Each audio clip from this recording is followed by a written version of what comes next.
I can tell we're rolling. Let's see if we can hear anything. Yes, we can. 5, 4, 3, 2, 1. I'm John Miglash for the Wisconsin TMA and the International Society for Strategic Marketing. Well, to kick it off today, let's go to Toshiba. Oops, let's go over here to YouTube and watch this. This is called Details Matter, the Takumi Spirit. It's kind of a cool commercial, I think. Not a lot said. I guess it's for the international market. There's a koi fish and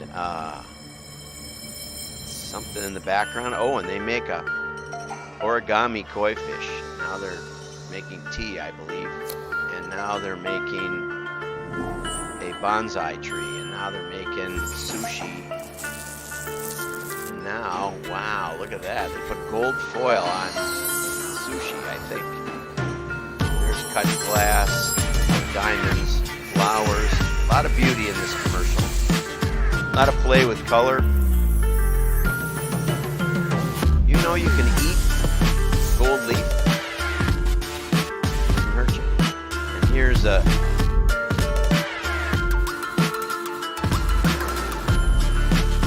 dancer. And all of a sudden it's a robot. And it's a spooky looking robot. And then it says details matter. Road to master craftsmanship. That I'm assuming that's a robot. It could be a geisha girl with a mask on, which apparently they do sometimes. I don't know much about this. I just thought it was interesting. And my style consultant told me yesterday I got my first strike ever in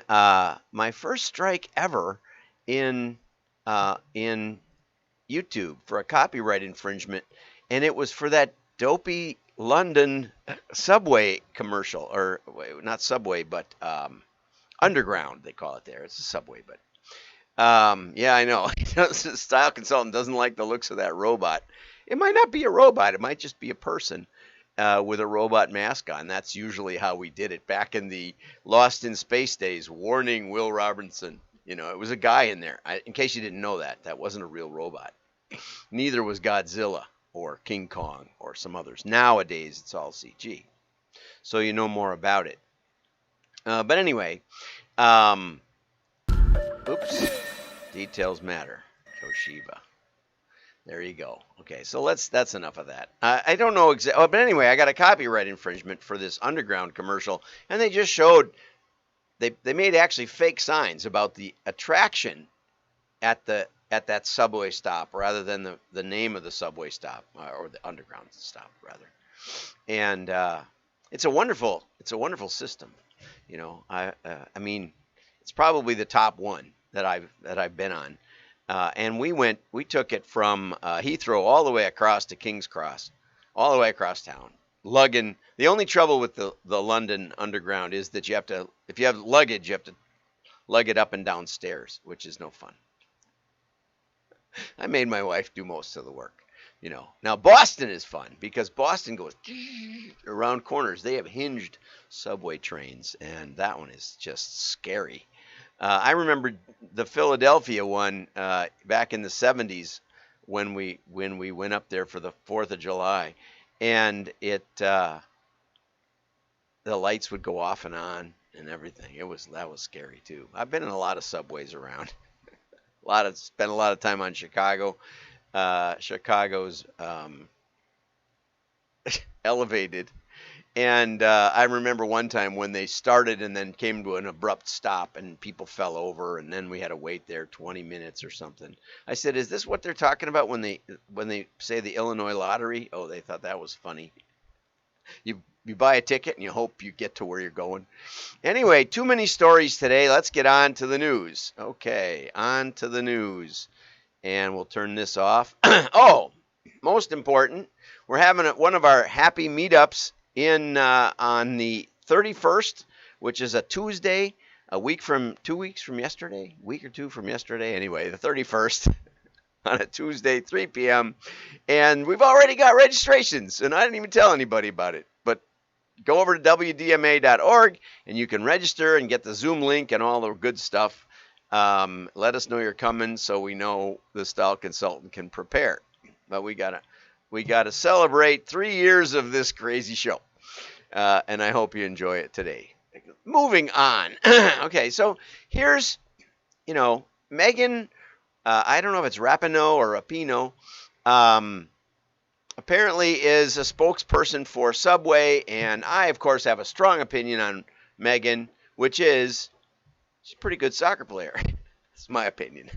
Okay, now, but here is, I read a lot of articles on the show, and a lot of them are, say you have to have a social consciousness, you have to stand for something, but about half the people that you that like what you stand for don't like what you stand for, or more.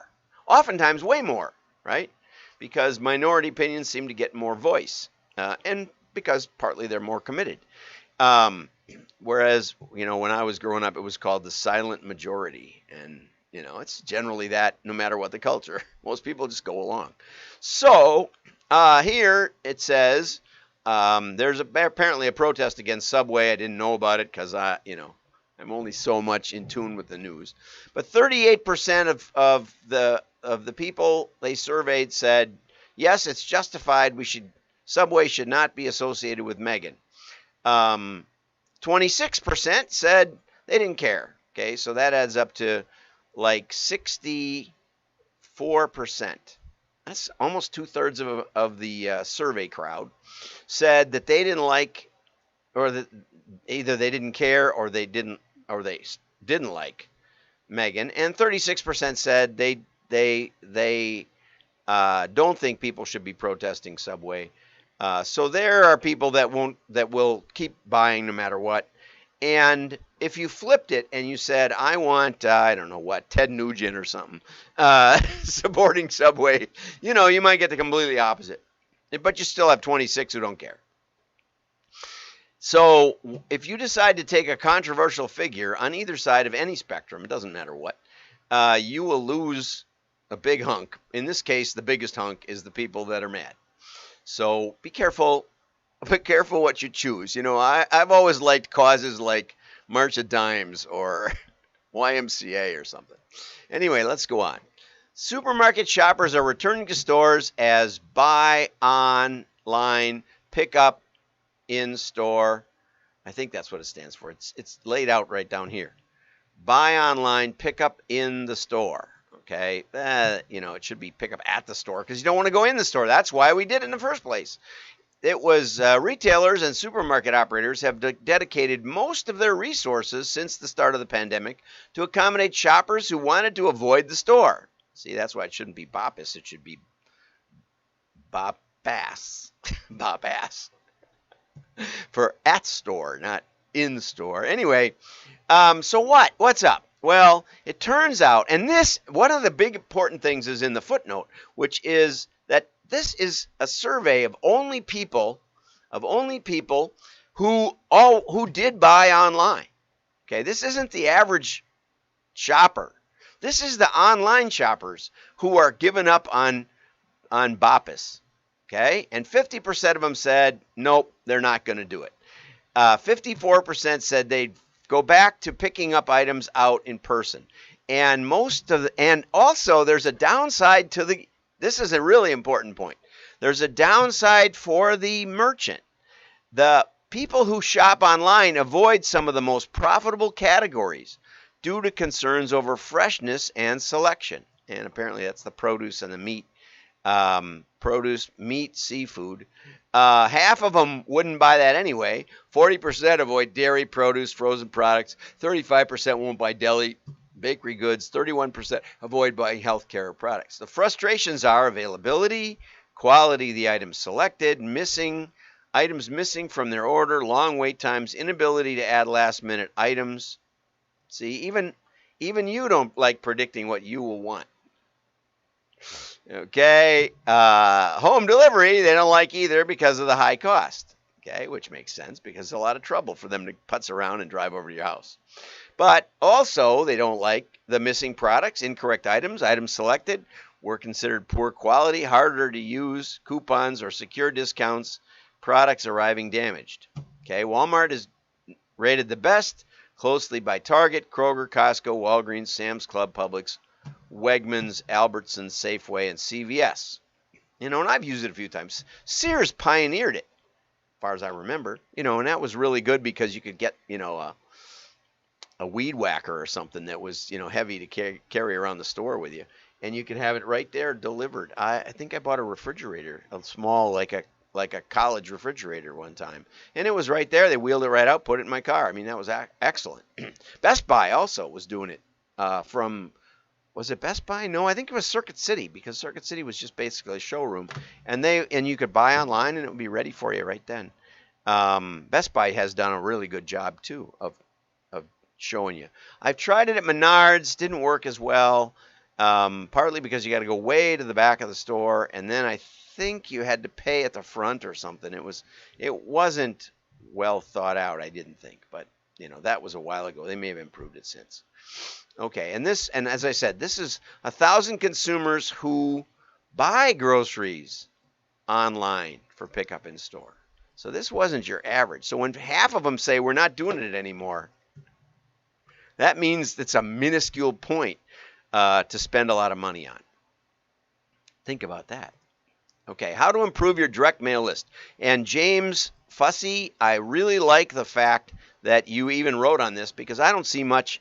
We've seen a lot of articles on mail and extolling the virtues of mail, which are many, but we haven't seen many articles on how do you build a mail list? How do you expand a mail list? A lot of your online apps and online ERP systems, until you get to the shopping cart, don't even ask people for their address. And then we try to find their address because they subscribed to Netflix within the last 6 months and check the box that said they're okay with other offers and stuff. So for 100,000 visitors, you'll get down to about 5,000 that you'll get a mailable address. So anyway, this is an excellent article that you should go to the WDMA.org and subscribe, and we don't ask for your address, which just goes to show you. There's times when we do, but for that, I don't think we do. Because, we're on a WordPress site, and it was too much pain in the neck. Okay, so the first is improve mail deliverability. Yeah, if you got the bad address, poor targeted or duplicated, or like most e-commerce merchants right now, most e-commerce merchants aren't even collecting it until you want to ship it to somewhere. So the first point should be collect it, and then clean it. Okay, and then James gives us ideas about gender converted targeting. I've never made that work, even when it's supposed to. Sometimes, no, mostly not, because like my wife is the mail screener. She's the one who'll throw it in the trash, and she does generally give me my mail. I think I could check well, that's one of the benefits of that informed delivery, is that I've heard people who are like divorced say, I want to make sure I get my mail from my spouse, my ex-spouse, or my soon-to-be ex-spouse or something, who's mad at me. So I could check that and make sure everything gets delivered, but it's not worth it, because in general, I do get an occasional Land's End or hunting magazine or something. So be careful with these. The big breakthrough for Victoria's Secret was when they tried mailing business lists to men. And that was a big growth boost for them. That was the thing that really launched them. The link to register for the August 31st Zoom, please. Oh, it's go to WDMA.org. Just go to the main site, and there should be a little, I didn't change the box yet. It's like a little pink box that says August 31st party, Zoom party. But I'll be promoting it in the next few days. Don't panic. We've got a lot of time yet. This is like the furthest ahead we've ever promoted it. And it's something like August meetup. I think that's it. But I'm not going to look it up now, Keith. You look it up. I think it's there. I don't know. And then geographic targeting. Hard to make that work. we, in fact, and we work with mailers, that mail millions of pieces a year, and some mail millions of pieces at a time. It's very difficult to get zip codes to work. And the part of the reason is that if you do a 500,000 piece, there you go. If you do a 500,000 piece mailing, 500,000 pieces, you will only hit 20,000 of the 50,000 possible zip codes. I can tell you. I've looked at it many, many times. And out of those 20,000, even with a low average order size and a high response rate, you'll probably only hit 2,000 that you'll get multiple subscriptions in some zip codes, but you will get mostly nothing in 18,000 of the 20. And so the ability to let those 2,000 define your marketplace based on that mailing is insane. So we tend to use 3-digit zip instead of 5-digit zip, and it is powerful when you find something. Most of the stuff is not. And so improve your models. Predictive modeling is a euphemism that basically all we're doing is sorting out the past, a previous mailing, and we're looking at what worked then, and we're telling you what worked then. And you may want to, especially in turbulent times, you may want to rethink that. But at least we show you what worked in the past. We don't predict the future. No one does. You can't do it. Okay? And James says, be selective with your audience. First, build your lookalike models. And see, that is one of the big fallacies. If you're a printer, this is not the kind of article you want to send to your customers, because what it will do is cut your circ, and probably cut it needlessly. Because when you chart the effectiveness of a mailing, okay, what happens is that your profitability goes up really steeply at the beginning, and then it kind of plateaus on your profit per piece, and then it goes down a little, and then it plunges. Now, what you're really trying to do in modeling is get rid of that plunge. Those are the ones that cost you money. The plateau doesn't hurt you, and there's a lot of range here between where you might think they're only break even or maybe a little less than break even. You can go a long way. You can double your circ by just wading into that not too bad lists a little bit. And doubling your circ gives more chances for people to order. And the response rate and the profit per piece doesn't diminish much. So what are we really trying to do in predictive modeling? We're trying to rule people out. We're trying to find the segments of your customers that are just not worth it, just bad. And oftentimes it's the people that bought online. It's the people that bought a gift item, right? Because they're not worried about coming back. They're just looking for something interesting. They're not even using it for themselves. What you want is somebody that's buying something for themselves that's consumable, that will need to be rebought again, like fishing lures. You see, they're not consumable. I have some for my father. Yeah, so do I. But if you fish a lot, they're consumable. And every now and then you catch a fish with one in its mouth, and then, those are the most effective. Anyway, so there's a lot of good in this article, but see, I'm not limited like James is to a certain number of words and covering a broad process. I can just say what he left out, which every article does. Okay, direct mail lists start with your first party data. Absolutely right. Prospecting lists then can be compared, and that's also pretty much right. Now here, merge. The merge process is interesting because, when I got started, everybody was promoting merge because the idea was that if we mail two pieces at the same household, or 6, then we'd be better off, instead of mailing 6 pieces into the same house on the same day, we'd be better off mailing to other people that didn't get a catalog. And that sounds right. But whenever I tested it, it didn't work. The multiple mailings to a household did as well as the fringe mailings, because that's what these extra ones are. They're people you wouldn't have mailed, but you decide to mail because you have some extras and you don't want to have duplicates.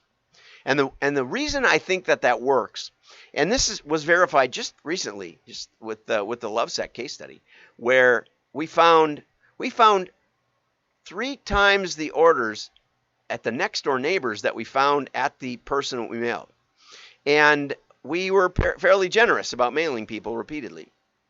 And I think that not the same day, but we would stage them, so we would know that there was a duplicate, but we would mail them 2 weeks later, hold out, and remail, and those pulled like crazy because people were giving them to their neighbors, and the return on investment was like 900% when we included those names. And so what happens is you get a better pass along when you mail multiples, which the merge people never took into account. So it never improved the response rate. Okay, just as a point of note. And these are the things that, of course, James didn't have time to write about all these nuances, but these are the kinds of things that where the proverbs, especially if you don't have a lot of experience, not years and years and years of experience, and have been proven wrong a lot of times on the proverbs of the industry. I mean, the two big lies are in my book. I think I got a book here. Oh, I can't reach it. But my book, Spinning Straw into Gold, talks about the lies in direct marketing and how we've been lying for years. We say we know all about you and we know what you're going to do. It isn't true. You don't even know yourself. That's why the shop, the BOPIS doesn't work. People want to make impulsive decisions when they get to the store. But anyway, I recommend you download the article, get James's article, because there's a lot of good stuff in it, especially if you're starting out. And I'll try to find some more articles on how to start a mailing list, or I'll just talk about it as I did today. Have a great day. Like and share. Your friends will know you're smart. And if you say, well, he went more than 20 minutes today, well, watch it on 2X. I talk fast, but I'm very articulate. And you won't get as many, you skip right over it. That's what my daughter told